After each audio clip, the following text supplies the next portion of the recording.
پہلا سوال میں اپنے جو پہلے مہمان ہیں ان سے میں کروں گا کہ قبلہ سوشل میڈیا کے اوپر جو اظہار رائے کی آزادی ہے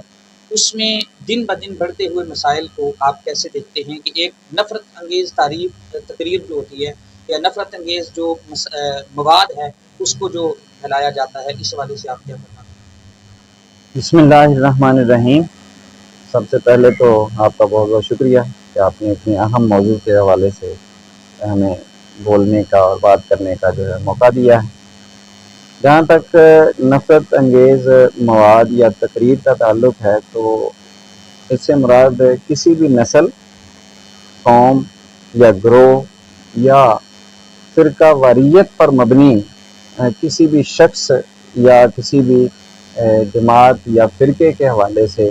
ایسی گفتگو یا اس کے خلاف ایسا میٹیریل پیش کرنا، اس کو پوسٹ لگا دینا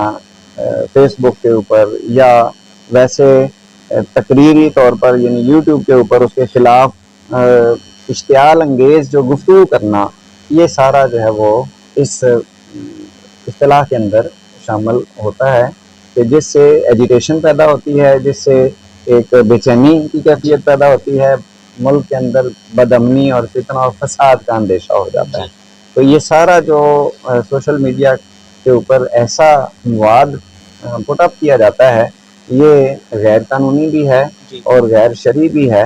کیونکہ اللہ تعالیٰ نے بھی اس حوالے سے منع کیا ہے کہ لا تنابزوا بالالقاب، اس طرح سے بھی ہے، اور بھی بہت ساری آیات ہیں۔ لیکن اس کی سزا حکومت وقت نے رکھی ہوئی ہے کہ اس پر جو ہے نا وہ بعض اوقات اگر پاکستان کے خلاف کوئی ایسی بات کرتے ہیں، اس کی سالمیت کے خلاف بات کرتے ہیں تو اس حوالے سے 7 سال قید کی سزا ہے۔ اچھا ایسے ہی جرمانہ بھی رکھا جی گیا ہے، اور اگر اسلام کے حوالے سے یا اسلامی کسی شعار کے حوالے سے کوئی بات ہوتی ہے، کوئی ایسی ایجوکیشن پیدا کی جاتی ہے تو اس کے اوپر بھی سزا رکھی گئی ہے۔ لیکن اس حوالے سے ہمیں دیکھنا ہے کہ اس سزا کا عمل درآمد جو ہے وہ کس طرح سے کیا جی جائے۔